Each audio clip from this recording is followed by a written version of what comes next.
আসসালামু আলাইকুম। আমি আজ কোনো মোটিভেশন দিতে আসিনি।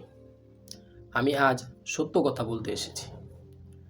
আমি নিজেই ভিডিও বানাচ্ছি, কিন্তু এখনও ভিউ পাচ্ছি না। যদি আপনারও এমন হয়, তাহলে এই ভিডিওটা আপনার জন্য। আমি অনেক আশা নিয়ে ইউটিউব শুরু করেছি। ভিডিও আপলোড দেওয়ার পর মনে মনে ভাবি এবার হয়তো ভিউ আসবে, কিন্তু কয়েক ঘন্টা কয়েকদিন পর দেখি ভিউ 10 থেকে 20টা।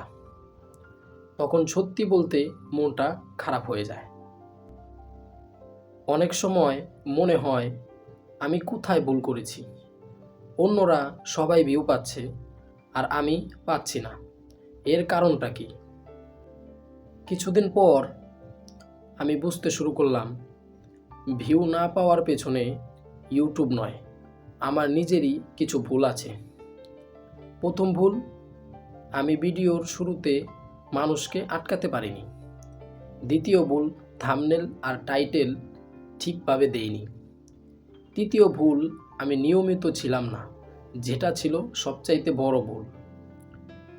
কিন্তু ভালো দিকটা কি জানেন? আমি হাল ছাড়িনি। আমি বুঝেছি ভিউ আসার আগে ধৈর্য ধরতে হবে। আমি বুঝেছি বড় ইউটিউবারদের মতো না, নতুন ইউটিউবারদের জন্য ভিডিও বানাতে হবে। আর আমি সিদ্ধান্ত নিয়েছি, এক ভিডিও যদি ইউটিউবে না চলে, আমি আরেকটা দেব, আরও ভালোভাবে তৈরি করব। আপনি যদি এখনও ভিউ না পান, বিশ্বাস করেন আপনি একা না, আমিও আপনার মতোই এই স্টেজে আছি।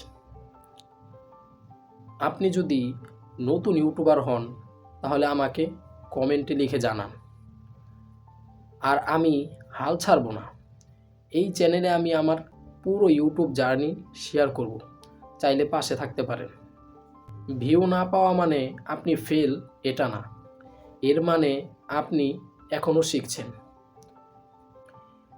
ভিডিওটা ভালো লাগলে একটা লাইক দেবেন, শেয়ার করবেন, আর চ্যানেলটা সাবস্ক্রাইব করতে ভুলবেন না। ধন্যবাদ সবাইকে। আল্লাহ হাফেজ।